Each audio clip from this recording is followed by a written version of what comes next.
કેમ કે સવિકલ્પ દશામાં વ્યવહાર ઊભો થાય છે, ભેદરૂપ વ્યવહાર, અને એને જાણે છે, જાણેલો પ્રયોજનવાન.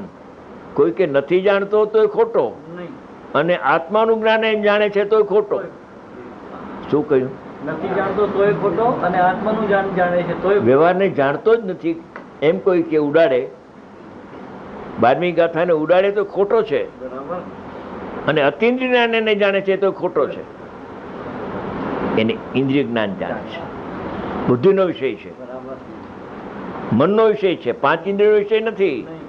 ગુણ સ્થાન, માર્ગણા સ્થાન બધા ભેદો છે. એ ભેદોને જાણે છે, એ વાત સાચી છે, પણ કોણ જાણે છે એ પ્રશ્ન માર્મિક છે બહુ. હવે આ સ્વપર પ્રકાશકનું શલ્ય નથી જાતું, એનું કારણ શું ખબર છે?